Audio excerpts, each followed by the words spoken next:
We left off last week. We completed the whole story of Jericho. I just want to we didn't really deal with the last verse of chapter 6, and here it is, the last verse of chapter 6. Well, actually, it's the second last verse. But that's another thing about the way these divisions are. Okay. At that time, Joshua pronounced this oath: "Cursed of the Lord be the man who shall undertake to rebuild this city of Jericho. He shall lay its foundations at the cost of his firstborn, and set up its gates at the cost of his youngest." So there is this incredible statement, a curse actually, that Joshua makes, that Jericho needs to be destroyed forever, which we already read last week. But here it says that anyone who actually builds this city, rebuilds the city, will pay for it with the death of his children. And I just wanted to refer to you where this actually happens later on. In 1 Kings chapter 16, we learn about Ahab. We are introduced to Ahab, and we know, of course, that Ahab was not a very good guy. And we learn in the very end of chapter 16, we learn that Ahab built up the Asherah, which is a type of idolatry. He creates the Asherah, and it says that Ahab did all kinds of terrible things to provoke the Lord God of Israel. It wasn't just that Ahab wasn't in the mood to do good things, but he was doing things almost on purpose to make God angry. Not almost, exactly, on purpose to make God angry more than any other king of Israel before him. That's what the verse tells us. And then we learn in verse 34, in his days, Chiel from Beit El built up Jericho, and he lost his firstborn son, Abiram, with this foundation, and his youngest son, Seguv, when he put on its doors, as God had said, as Joshua, son of Nun, had said. Okay, so first of all, we have here divine retribution on the basis of Joshua's curse, and this is exactly what happens, that these two people, we don't know anything about them. They are not related to Ahab. All we know is that they are in the time of Ahab, and they rebuild Jericho, and this fellow who rebuilds Jericho loses both of his sons as a result, as a punishment.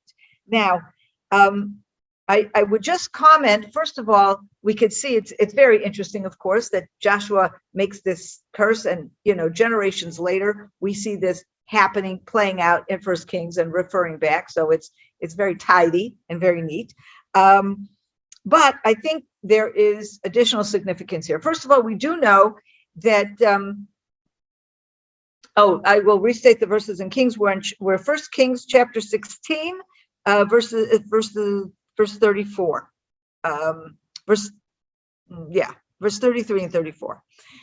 Now, what's interesting here is that it begins with introducing Ahab and how steeped in idolatry Ahab was, okay? And that's very, very relevant to our story, because what were we talking about Jericho? One of the things we ended up with last week was we talked about how this idea of destroying an entire city, men, women, children, and not being allowed to touch any of the spoils, but burning it all.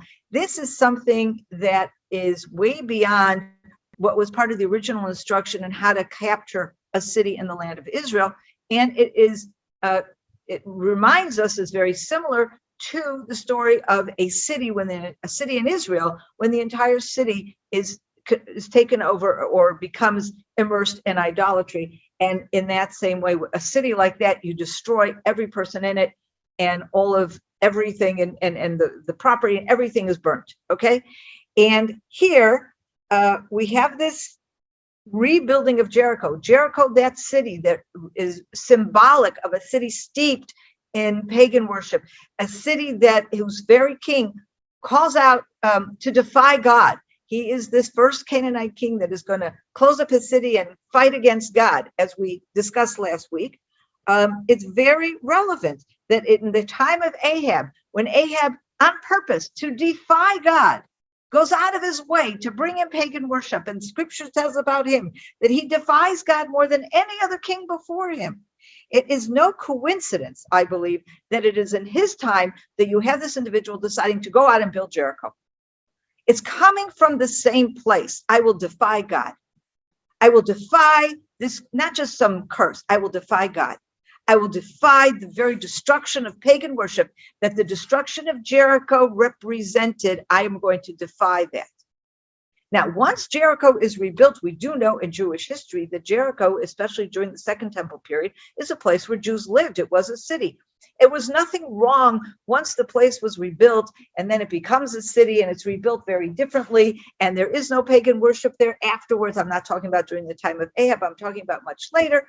Okay, so Jericho does not become a place that you can't walk into anymore. Okay, but it was this act of rebuilding as an act of defiance is what Joshua cursed, and it is actually that kind of act of defiance and rebuilding Jericho to defy what happened to Jericho that we see in this story during the time of Ahab. Okay, so that really closes the story of Jericho. And now we are going to move on. Well, we're going to move on to the story of the AI.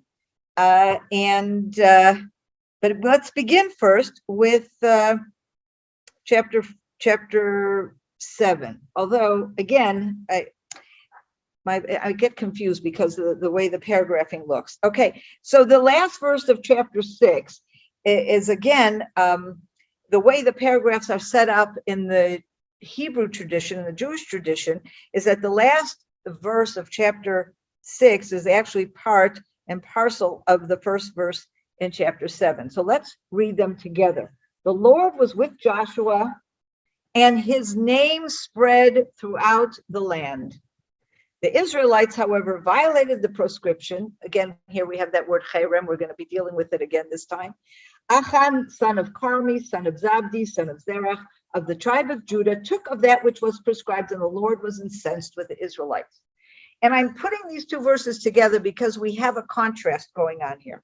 On the one hand, we learn as a result of this, this amazing miracle of Jericho, we learn that this has just sanctified God's name and has also the idea that God is with Joshua, that message has gone out over the land. God is great and God is with Joshua. Beware of Joshua, he's God's man. Okay, so you have this amazing effect that has been created by this miraculous battle at Joshua. And yet, the very next sentence, we have the exact opposite. We have the children of Israel taking from the cherem, taking from those spoils that were prescribed. Now remember, all that stuff from Jericho was put aside. It was supposed to belong to God. It was not supposed to be taken by anybody.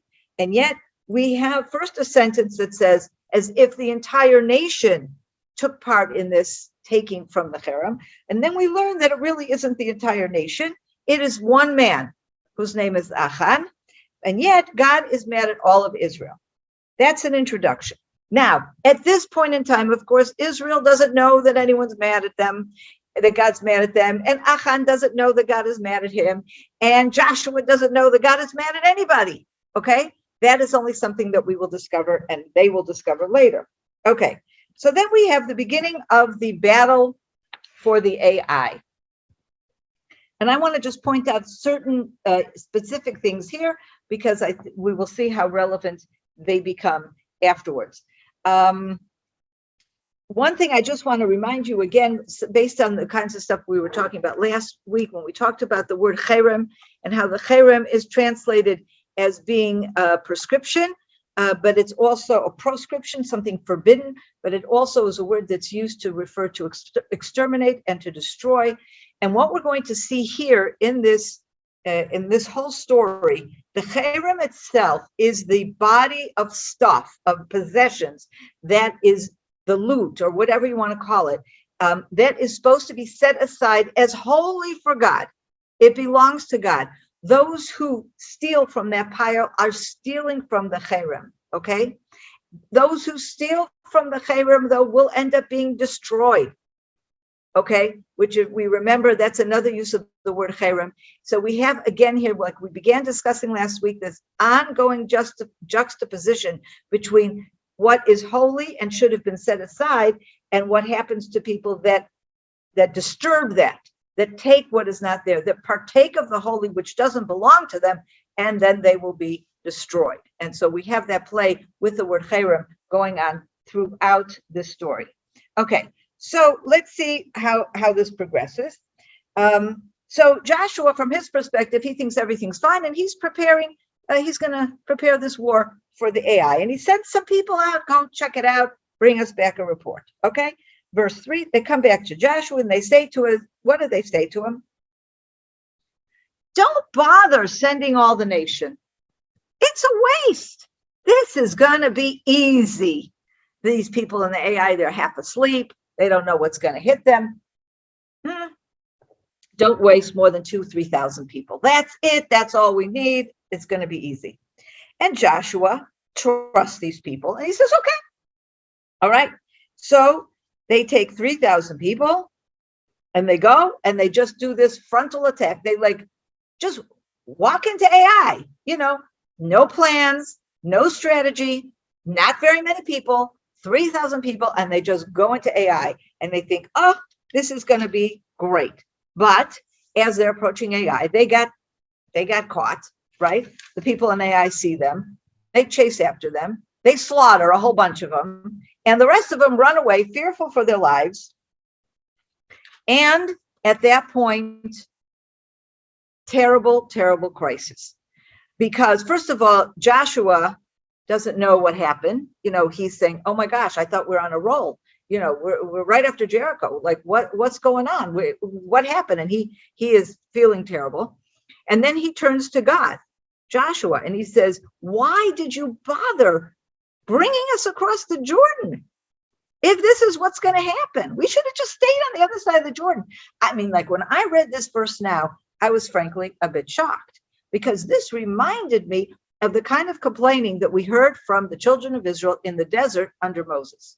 Every time something goes wrong, instead of sitting back and saying, okay, let's see what God has in mind, they start complaining and they say to Moses, oh, we remember the watermelons and the fish and, the zucchini and all the wonderful stuff that we had in Egypt. And why did you bother taking us out of Egypt? Which, of course, is such a crazy perspective, because they were slaves in Egypt. It's really, rosy-eyed, hindsight. It's so divorced from reality. But it was, you can say they were still in a slave mentality. They didn't have the strength of character, independent spirit to realize that, no, we can withstand this. Let's wait and see what God has in mind. So you think that they've gotten over this. But here, it's not just the nation, it's Joshua who you would expect more of, okay? And yet he seems to also be in that situation. But then in his next sentence, he kind of corrects himself, okay? And you see that what he really is talking about here, he's not talking about, I'm so defeated and I'm having a hard time and I can't deal with the challenges.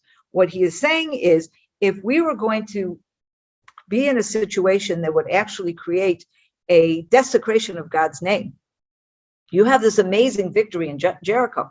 And we learned that, right at the beginning in the last verse of chapter 6, God was with Joshua and the reputation went all over the land. So you came out of Jericho with this amazing reputation. God is God, and he's with Joshua. And so Joshua says, if you're going to ruin that, if you're going to ruin this and you're going to create a desecration of your name, what was the point? And that is not the same as what the children of Israel were complaining about. Because here what Joshua is really saying is he's concerned for God's name. And for, what is the ultimate purpose here? And it's a normal question. And you can see that God responds to him and he's not at all angry with him. In fact, he says, get up, Joshua. Why are you, you shouldn't be so upset. He says, you're good. You're fine. He says, but Israel has sinned. Now look what he says in what God says to Joshua in verse 11. Israel has sinned. They have transgressed my covenant, which I have commanded to them. And they also took from the cherem, they took from those prescribed goods, and they stole, and they denied, and they put it in their possessions, in their dishes, in their vessels. Okay? And so then he basically is saying, explains in verse 12, that as a result of this, the children of Israel could not possibly stand up to their enemies. They would be running from their enemies. Why? Because they were becoming a cherem. In other words, basically what God is saying, again, using that word cherem in two different ways. They helped themselves to these goods that were supposed to be holy for God. And as a result, they are now in a situation of death. Okay? They are doomed to death. They took from the cherem, and therefore they are doomed for extermination, which is why God is not saving them. This is why that they were slaughtered like that. Okay? He says, because I will not continue to be with them.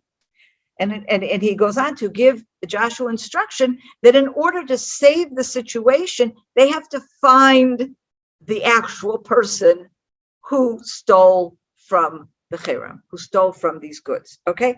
And then, of course, they go and then in verse 13, we say, we continue the instruction, sanctify the nation, tell them to sanctify themselves for tomorrow, because there is a cherem within you, okay? There's this terrible thing that's going on within you. What's the cherem? It's the goods themselves, but it's the fact that the goods have been taken from the holiness into the nation. Someone's holding on to these holy goods. And as a result, nothing can happen until you're not going to be able to withstand your enemies until this is removed. Okay. But here we talked last week about this juxtaposition of the holy and the need for and the extermination. And here we have this placed right in front of us, that the holiness, it is the nation has to sanctify themselves. They have to enter into holiness in order to solve the problem. If they're going to go and find this cherem and put it back to where it belongs, do with it what it's supposed to do, they themselves have to become holy. Okay. And then God says, whoever actually was caught with this, he will be burnt and everything with him, because he transgressed the covenant. And of course, they go through this whole system where there's kind of like a lots or whatever, and they narrow it down and they figure out that it is indeed Achan who did this. And when they catch him, Joshua confronts him and he answers. He says, and this is like what's so amazing to me. He answers, this is in verse 21. He says, you're right. He says, but I saw these beautiful things and I wanted them. I coveted them. I wanted them. And he took them and he buried them. And of course, then they find it all and they bring it out and put it all together and burn it all, because it's including Achan. Okay, he burned, and they also stoned him, and so he is killed for his sin. But all the property, everything is burnt, and the animals and everything, it's all burnt, because it is for Israel, for God. It's not supposed to be for human beings. They're not supposed to be enjoying this kind of thing. So first question I would want to deal with here is, what does this have to do with transgressing the covenant? We understand that there was a rule that they could not touch any of these spoils, and that was supposed to be set aside for God. And here's this one guy who really, did a wrong thing for a stupid reason. What does that have to do with transgressing the covenant? What does that have to do with the covenant? He disobeyed this particular instruction. Why does God take this whole picture and put it in terms of there's a problem here with the covenant? That's my first question. And the second question is, why is the entire nation punished? It becomes clear in this story, as the story progresses in chapter 7, it becomes clear that there's only one guy who took these spoils, Achan, no one else. So why is God angry at the entire nation? And why is it that when they went up against the people of the AI for the first time, all these people were killed, and it had just affected everybody for one person. Okay, what was going on here? So first of all, I want to talk about this. The first question: what does this have to do with the covenant? Now, I think that what is the covenant? First of all, the covenant between God and the people of Israel is the covenant we have in a few different places. The covenant we have in Deuteronomy 27:28. We also have a similar covenant in Leviticus. And actually, the covenant that's in Deuteronomy 27:28, they will actually be renewing that covenant very soon, like in the next chapter, chapter 8. And we're going to discuss that. Okay, but what is this covenant? Basically, the covenant is God gives the nation of Israel the land of Israel. God makes the nation of Israel his people. And the nation of Israel obeys God and follows all his commandments. That's the deal, okay? And if one side of this covenant is broken, if the nation of Israel does not obey the commandments, then they don't deserve the land. And it's not just a deal, okay? It's all part of the relationship. The covenant between God and the nation of Israel is a relationship that has these different pieces in it: the land, the people, and the word of God, the commandments, okay? Now, what happens is that they come in to conquer the land. It is very, very important that the conquest of the land is not about power. It is not about money. It's not about normal motivations of people when they come to conquer a land. Typically, it's, and here, one of the things that historically people try to say, was there really a Joshua? Was there, archaeologists and historians, was there really an entry to the land of Israel? And there is some evidence that there was this ragtag band of tribes that kind of came into the land around that time and settled, and like historians don't really know what to do with this. And they think, well, maybe that is what the Bible is talking about. But there's a good reason why historians don't really know what to do with this, because it is very unusual for a group of people like the way the children of Israel would have been at the time, recently released from slavery, having spent 40 years in the desert. Now, nothing about what we read in the Bible about what was going on in the desert tells us about military training. They had a few military encounters, no question, but we don't see them spending 40 years in the desert building an army and doing maneuvers and organizing and building up their strength or anything like that. It is very clear that the lion's share of the preparation of going into the land of Israel has to do with obeying God, following God's commandments, okay? We are not talking about the Babylonian Empire that conquered the Assyrian Empire, okay, which is how history normally moves. In this case, we have literally a ragtag group of tribes that come into a land, take on Canaanite kings far more powerful and more sophisticated than they are, and somehow defeat them. Well, this is not a power struggle. This is about covenant. The nation of Israel is coming into the land of Israel in fulfillment of covenant. And therefore, when they battle Jericho, it has nothing to do with them. There's no battle. There's trumpets, and there's an angel, and the walls come tumbling down. And there's very little that the nation has to do because God is handing it to them. What happens when they then go and help themselves to the spoils? They are essentially saying, or what Achan is saying is, I wanted it. I wanted it. It was mine. I stole it from somebody. Now, you can't steal from God.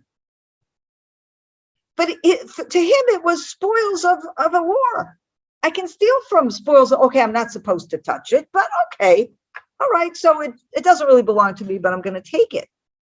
If he really understood that this was God's and that this war had nothing to do with him, like when people take spoils from a war, it's because they say, we deserved it. We worked hard. We conquered the enemy. We did this for the king. We did this for ourselves, for our families, whatever. We did it. We did it. Therefore, we're coming back with the spoils of war. And in fact, in ancient times, they would come back with the spoils of war, and there would be victory parades where they would flash the gold and the silver and the slaves, and this would become part of the victory march that said, oh, we're great, we did it. Okay. Now, in a situation like this battle for Jericho, there's no room whatsoever for anyone in the nation of Israel to say, we did it, we were great.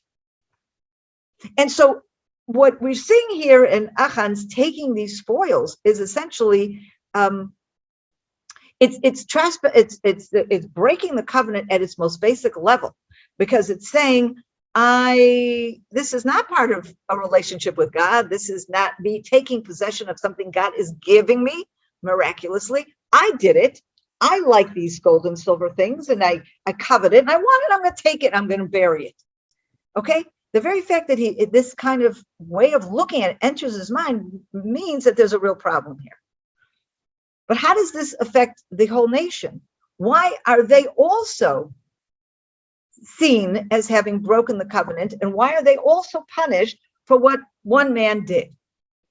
And here in this, I'm really relying on a teaching that I actually had from a very well-known Bible teacher here in Israel, by Samet, who I've studied with for many years. He gives a whole perspective on this, which I think is absolutely brilliant.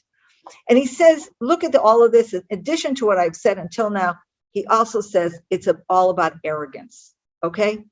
It wasn't just about arrogance in this one Achan, but essentially the whole nation sinned with the same sin of arrogance, seeing the victory of Jericho as our victory. And how do we know that? We know that because at the very beginning of chapter 7, when Joshua sends the spies into the Ai and come back with a report, what do they say? It's easy. 2,000-3,000 people, and we're going to do it. What does this tell you? They came out of Jericho and they say, we did it. It was really easy. So I'm going to go to Ai. It's not much bigger than Jericho. What's the big deal? We don't need everybody there. 2,000-3,000, and we do it. And they just go.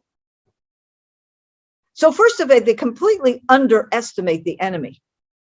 Okay, you just don't walk on a city and say, okay, we're taking you over. When you underestimate your enemy, you overestimate yourself. And they overestimated themselves because they came out of this high from Jericho and they forgot one little piece, that Jericho was all about God. They broke the covenant because they forgot that everything about what they were doing was about a covenant, was about God giving the land to the nation of Israel. It wasn't about the nation of Israel being so powerful or special or whatever. And that, when you turn, and basically what was going on here then, not just that they were arrogant, but if in the course of this arrogance, they were going to go forward and capture the Ai or go forward into battle, they were going to be turning what should have been a conquest of the land in fulfillment of covenant into a conquest of the land like any other conquest. Power, wealth,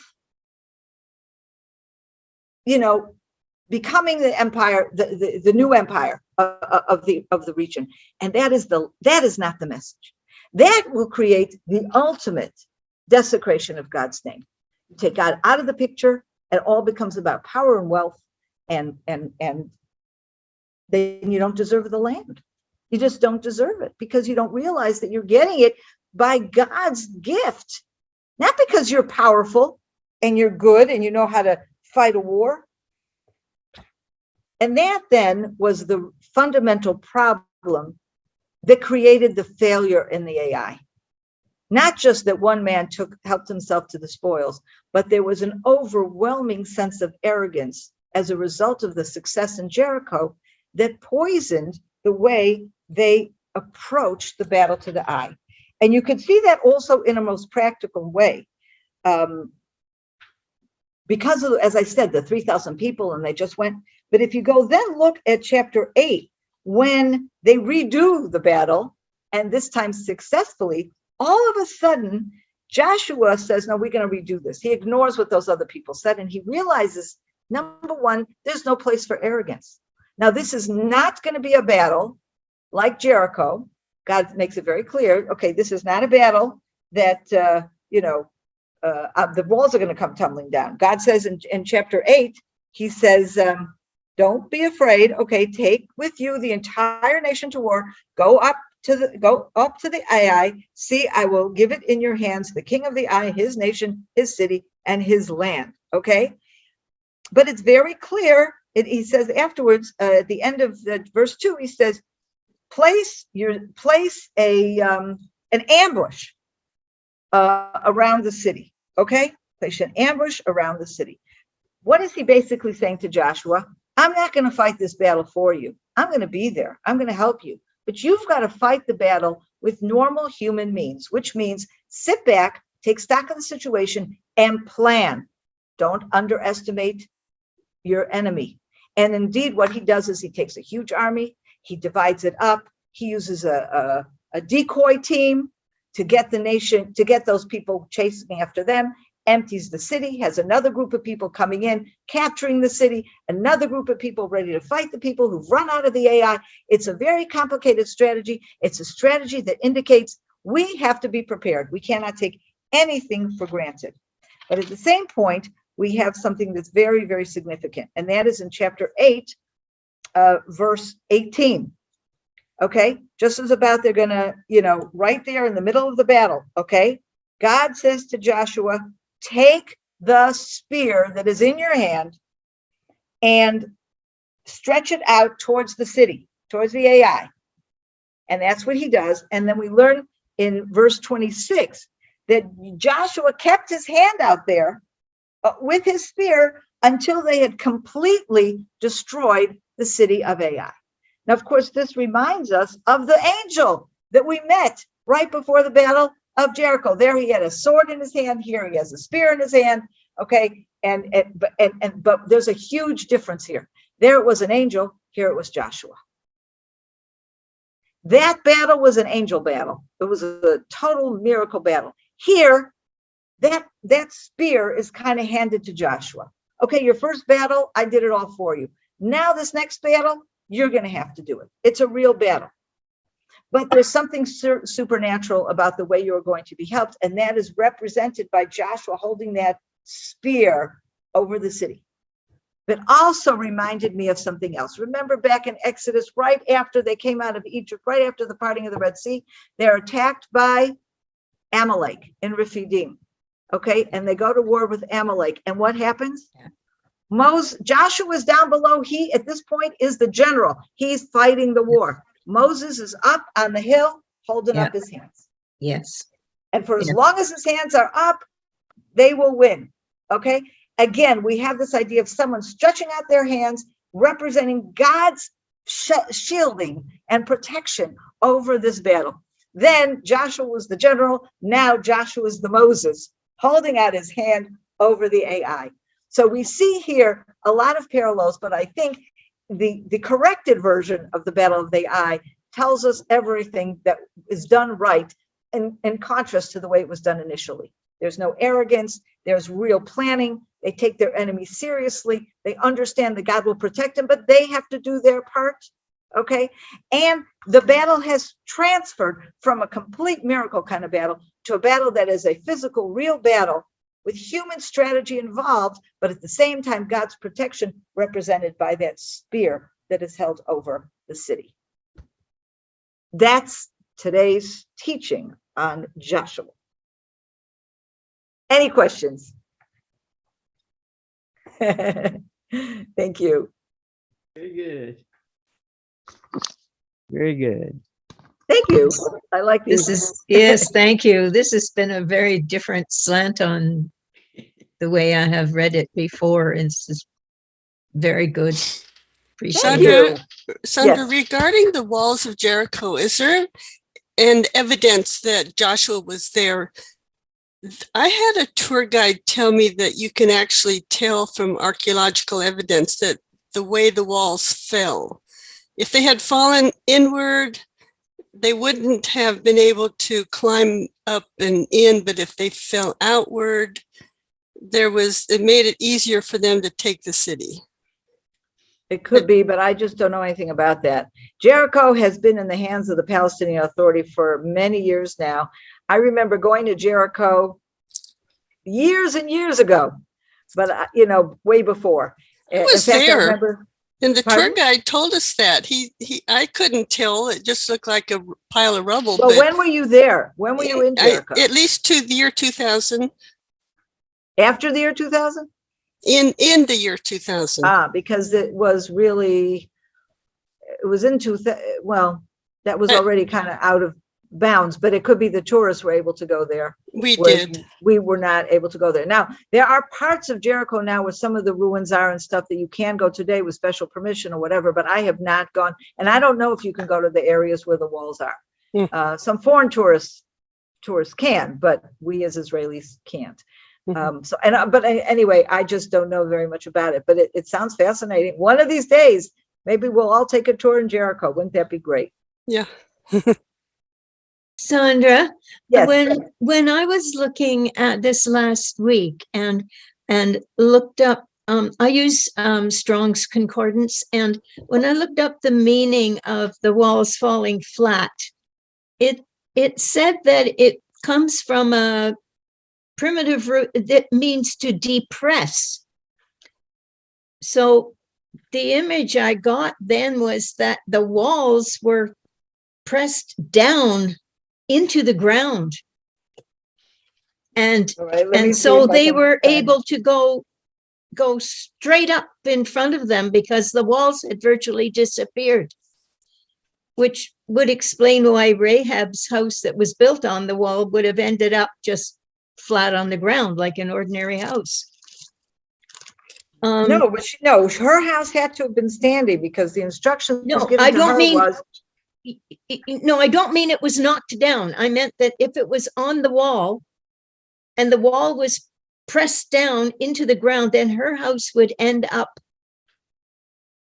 on the ground like anybody else's house. I don't mean deflated. I don't know, because you have this, the spies initially tell her she has to stay indoors. And then they will come and get her. Yeah. So I can't imagine that her house actually collapsed, but I don't know.